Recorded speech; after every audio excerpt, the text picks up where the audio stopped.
My name is Jill Phillips, and I'm the creator of Whose Shoes, a popular approach to co-production. I was named as an HSJ 100 wildcard and want to help give a voice to others, talking about their ideas and experiences. I'll be chatting with people from all sorts of different perspectives, walking in their shoes. If you are interested in the future of healthcare and like to hear what other people think, or perhaps even contribute at some point, Whose Shoes Wildcard is for you.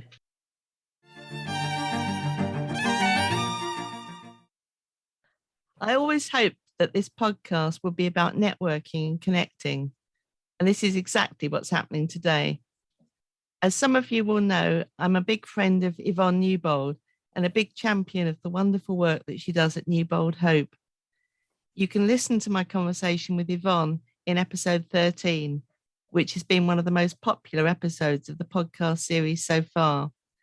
Anyway, I recently helped Yvonne Newbold with her Newbold Hope conference. It was a fantastic conference, very Whose Shoes in style in terms of bringing in speakers from different perspectives. They were all passionate about improving the lives of children and families, particularly those affected by violent and challenging behaviour due to anxiety.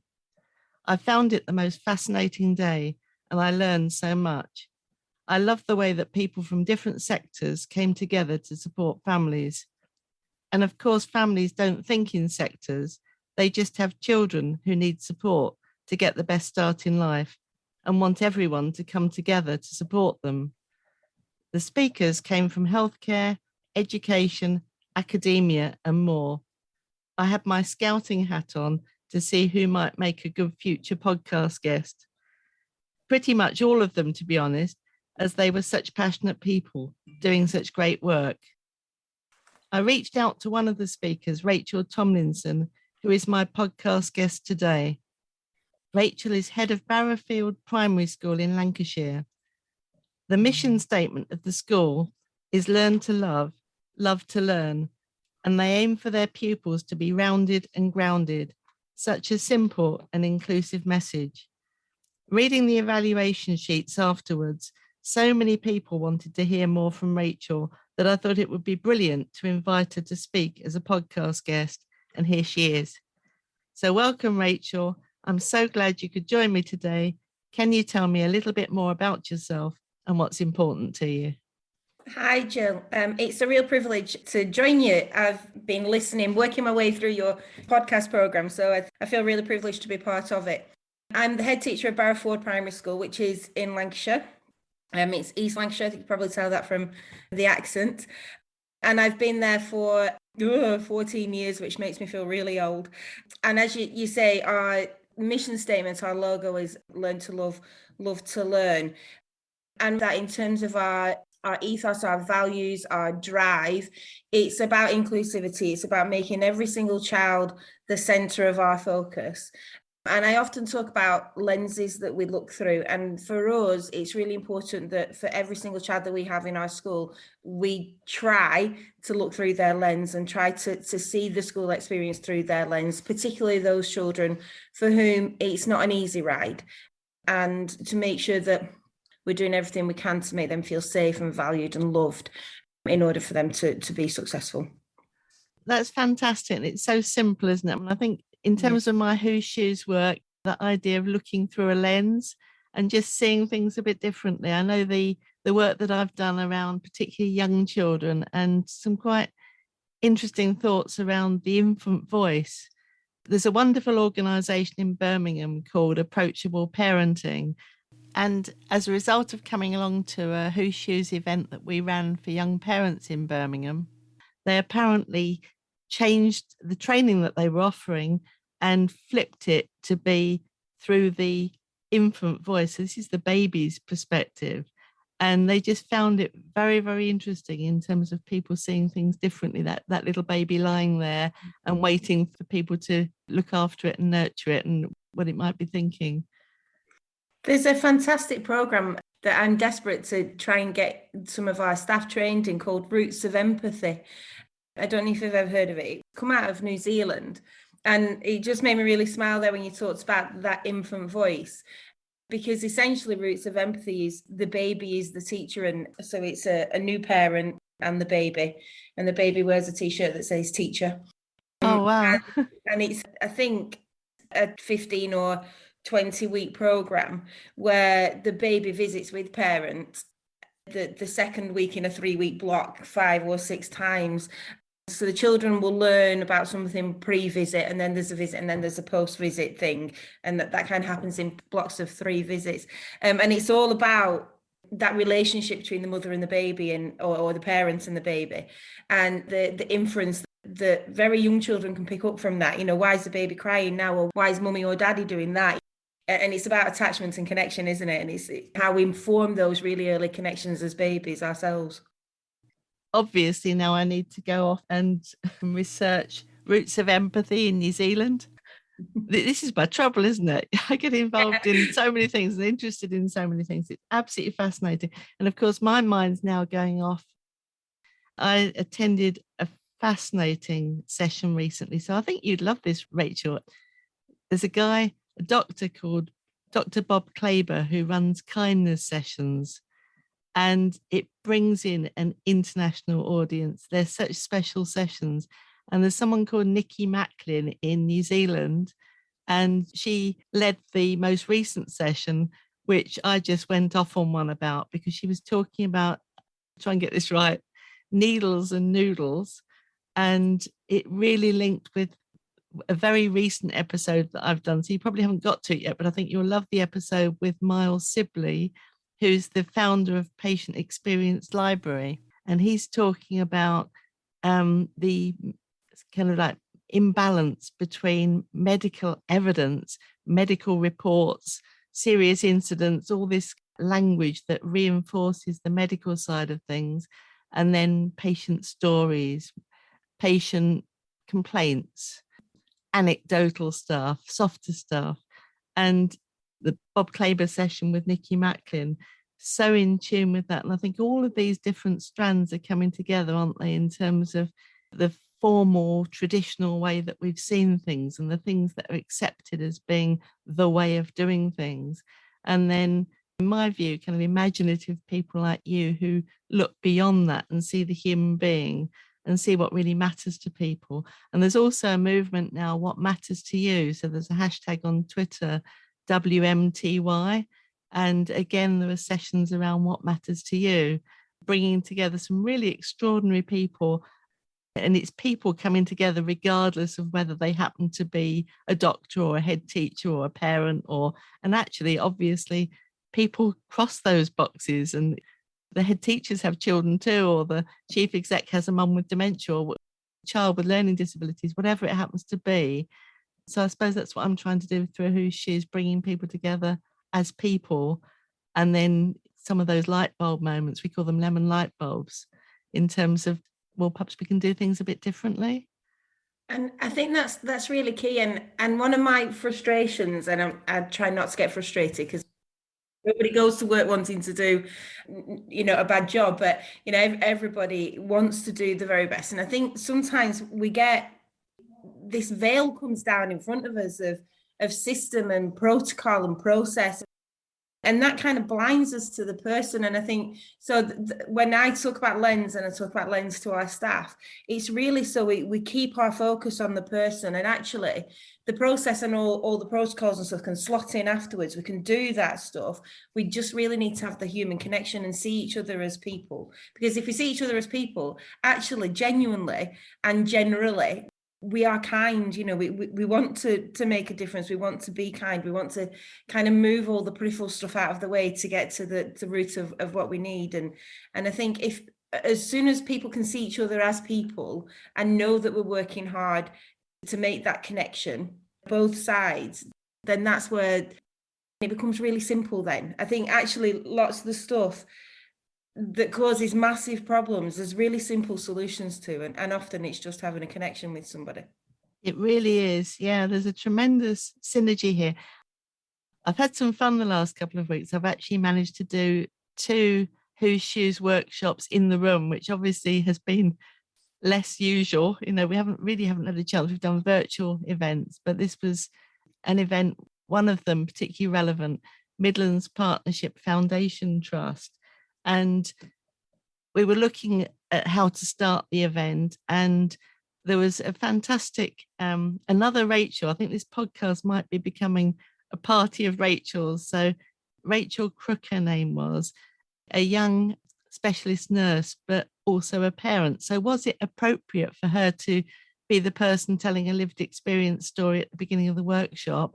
Well, yes, it was. You know, she happened to be a healthcare professional, but she was a parent of 2 young children, and she just told it how it was, her experiences, the fact that by being a healthcare professional, it didn't immediately mean that you knew the exact pathway through the system. It really, really didn't. And it was just so from the heart and so real that it started our session in just the right place. And I hear this phrase, if you like, over and over in different work that I do, that when you're on the other side of the fence, then it feels so different. Well, why is that? And what can we do about that? And why is there a fence? And I think probably that analogy of the fence is what I kind of talked about, the protocols and the processes. And I think that there's such a lot of anxiety about getting it right that sometimes we get it really wrong because we're so anxious about getting things right. And I think we just need to just sit next to each other and kind of dispel that notion of we're at the other side of a fence or we're at different angles, because actually we are all just people, and ultimately our goal is the same, isn't it? It's to make sure that everybody in our care has the best experience. And I'm not naive, and I know there are tensions in that. You know, we have some children who find school really, really difficult, and that causes us anxiety. But it's just about kind of trying to find a clear view through the anxiety to make sure that that's not clouding judgments. And I think sitting down and seeing people, and it is a really big part of that. So at our school, one of the things that we are, I guess, notorious for, or people know about us, is that we have no punishments and no rewards, which is very unusual. So we have been punishment free for about 13 years and reward free for about 10. And I think the notion came from restorative approaches training that I was really lucky to access, and the lady who ran that just changed my life really as a professional and as a person. She's kind of one of my great big heroes, and is so humble that she would be mortified for me to say that, but she kind of really changed my life in terms of looking at that lived experience and looking at the behaviors that may come from part of that. And I kind of knew that academically really, and I think probably she was somewhat in the right place at the right time for me to put all of that academic stuff into a real life context, because I had just come into leadership, school leadership, and fairly young, and it was probably the right time for me. But we follow a restorative approach. So if children get it wrong, and, you know, not just children, if adults get it wrong, because actually as human beings, we do get it wrong. It's part of being human. And actually it's part of learning. So that's why it's really important for us that it's learn to love, love to learn, because we can frame mistakes in behaviour in the same way that we frame mistakes in English or maths or spelling or science. And actually the best scientists learn the most from their mistakes.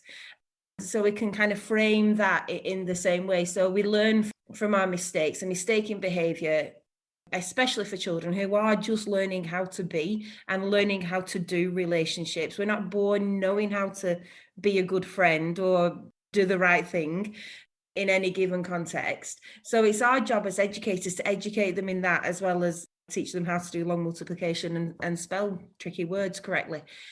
So really that's the focus. So when it goes wrong, there's no kind of great emotional involvement in the putting right of it, really. We wait till everybody's calm, we wait till everybody feels in a really safe place, and then we sit down and talk about what went wrong. And we talk about what went wrong kind of before it even went wrong. So we start at, did you have some breakfast this morning? And, you know, we go through all of those different steps. And then, you know, so we unpick about how each of the parties felt at the time and how that might have impacted on the way they reacted or how they saw the situation. And then we just talk about what we need to put it right. Because ultimately, It's about restoring the relationship. It's not about the wrongdoing or the mistake or the event. It's about actually that broke a relationship or harmed a relationship. So it's about restoring the relationship, putting the relationship back together.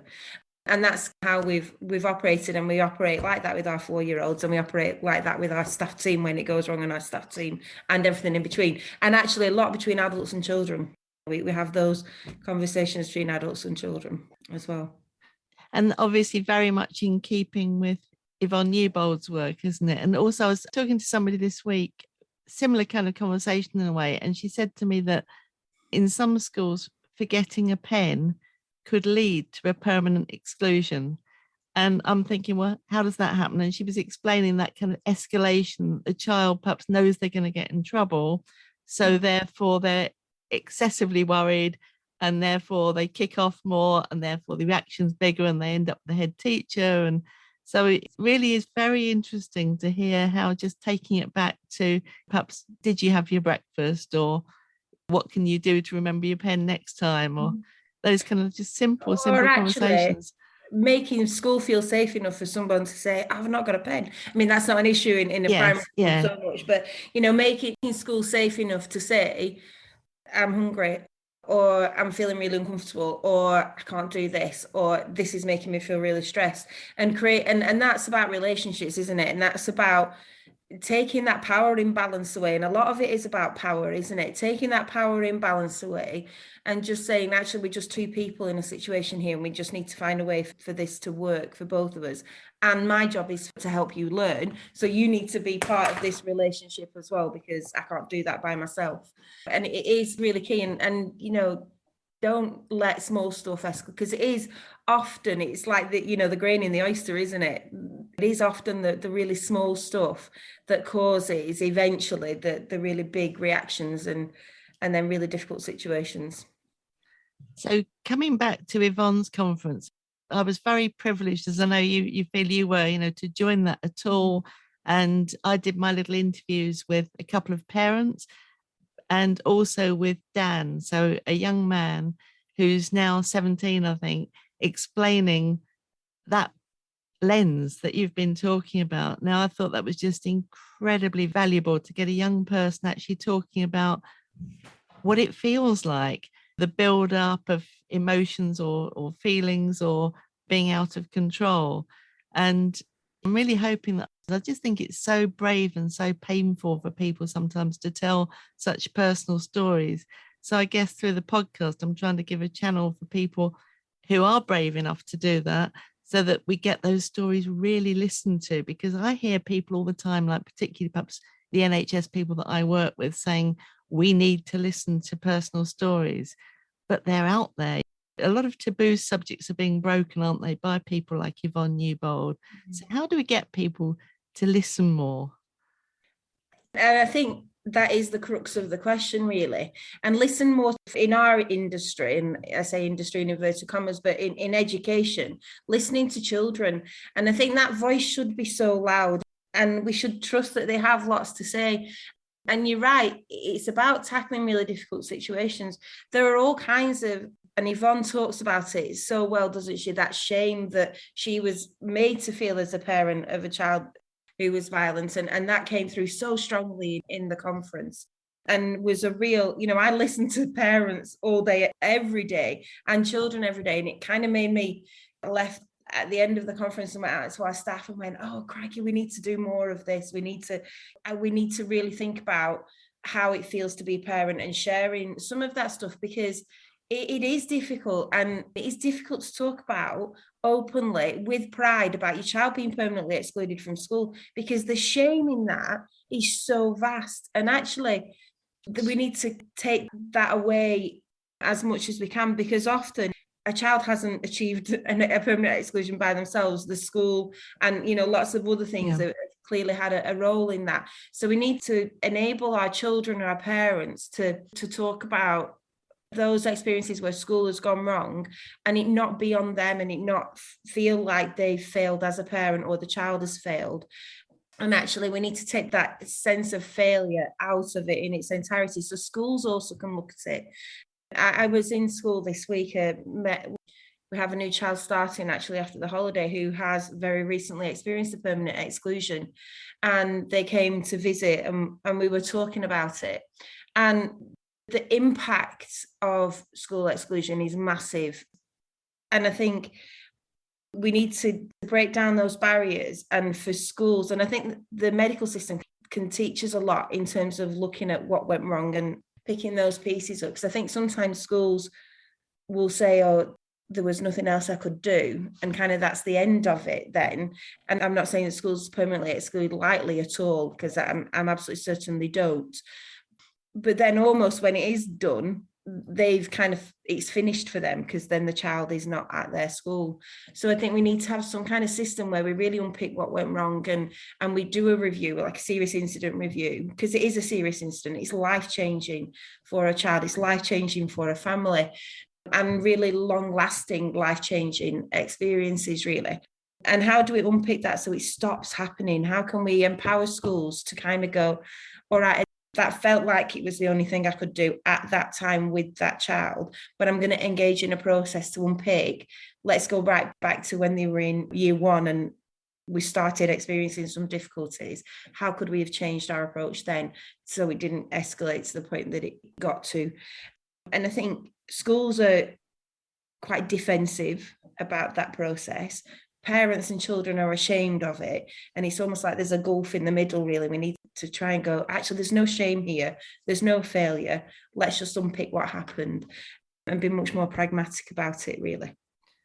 Yeah, that's so important. And another thing that jumps out at me, remembering from Yvonne's conference, was one of the mums talking about, why don't people believe us? If people are brave enough, really, or desperate enough to admit that their child is, in that case, perhaps violent at home, and the kind of platitudes in terms of, well, they're fine at school, and people understanding perhaps the build-up of how the child's containing itself at school and feeling safe at home to be able to explode or whatever.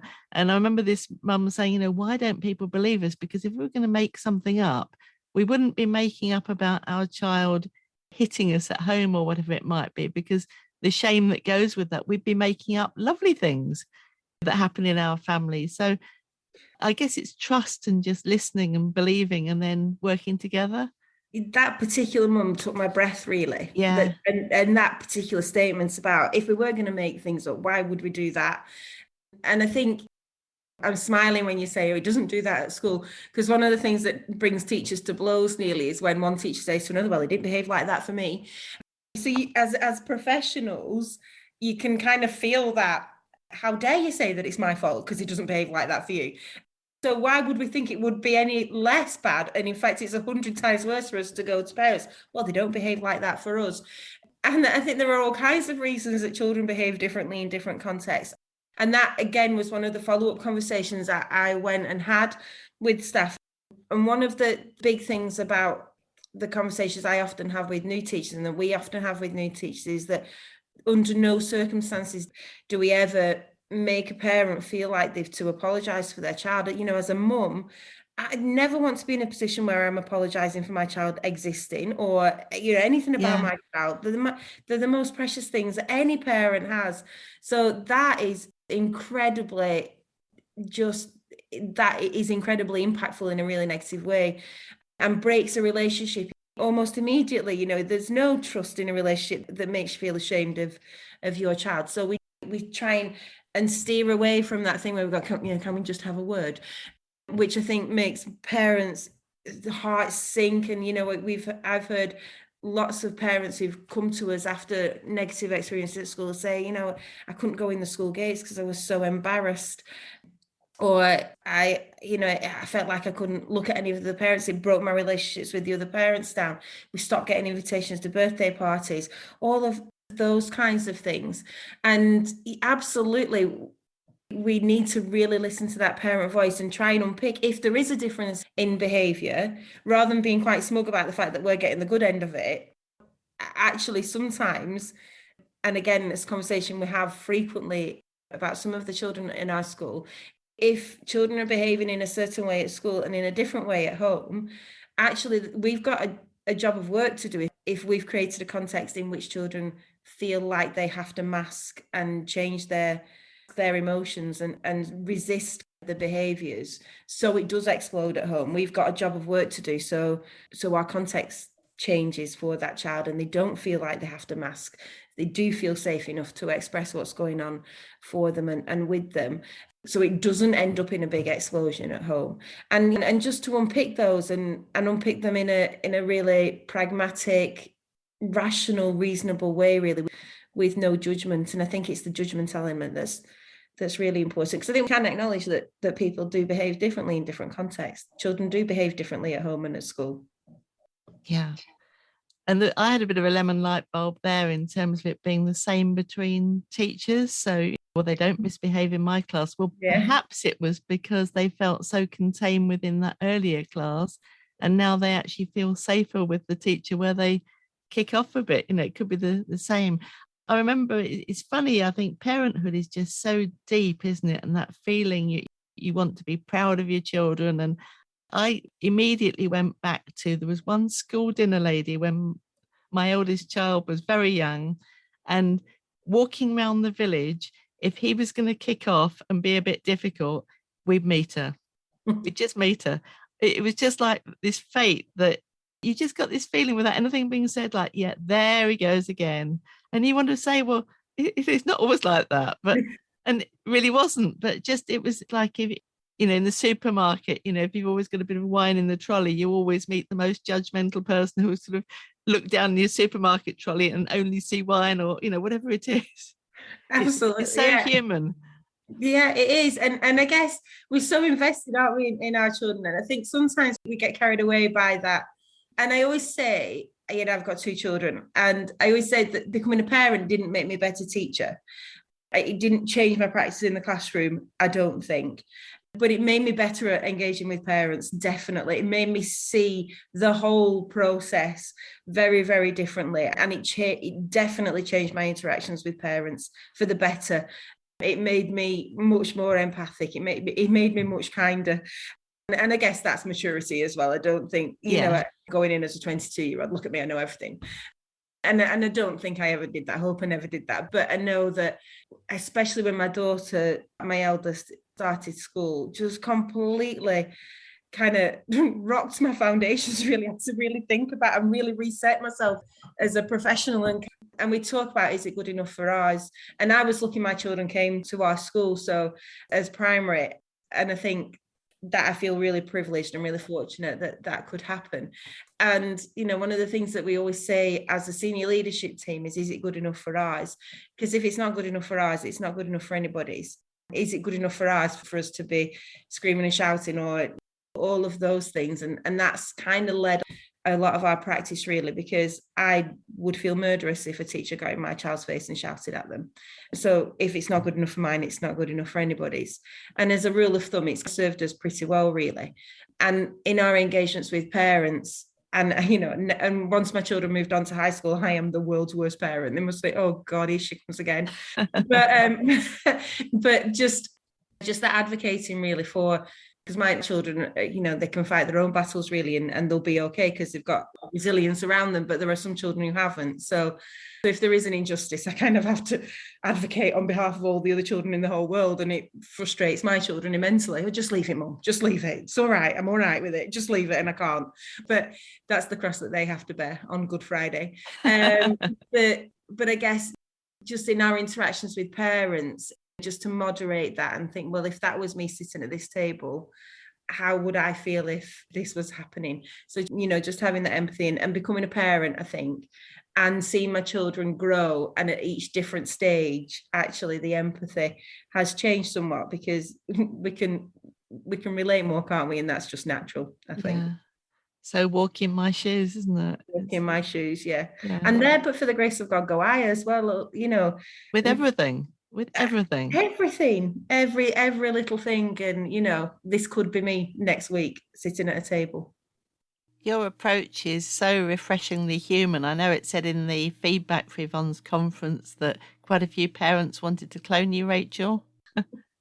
And oh God, I'm not sure the world's ready for one of me, let alone more than one.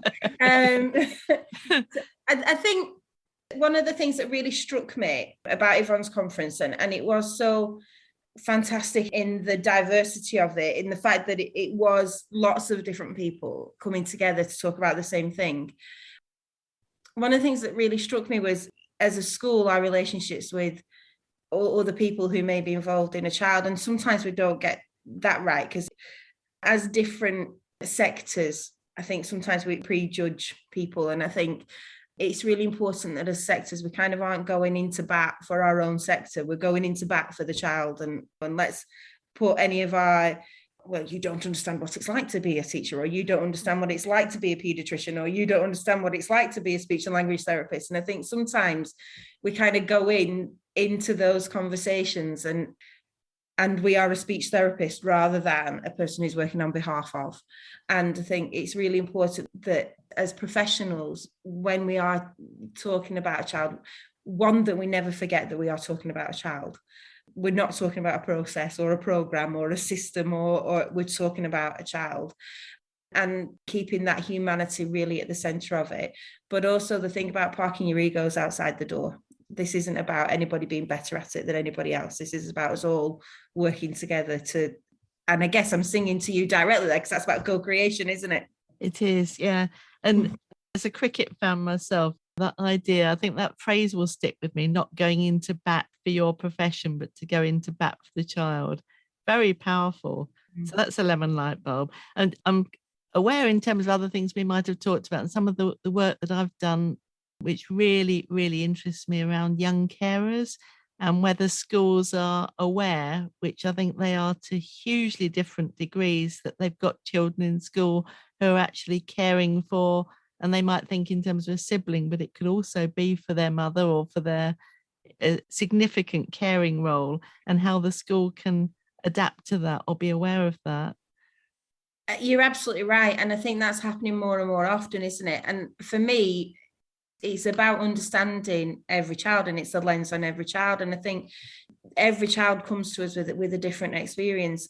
And it's about understanding that that is the case, that we're not talking about cookie cutter children. We're not talking about everybody coming with the same experience. So if there is a willingness to understand that we are all coming from different places, and if there is that openness to the fact that everybody's experience is going to be different, then actually the lot of young carers becomes much better, doesn't it? Because there is an openness in the school to kind of go, well, actually I'm a little bit late because, or haven't done this because, or I'm not wearing my school jumper because, and all of that stuff. And, on the scheme of reality, a school jumper is not even a dot of anything really. But I think it's just about the openness to understand that people are coming with different lived experiences. Some are young carers, some are ill, some have other things going on in their lives. And I think it is just acknowledging that those different experiences create different contexts for different children. So the lens of the child, walk in my shoes, keep things simple, humanity. Be human, be kind. And I keep coming back to, if we were just kind to each other, none of this stuff would happen.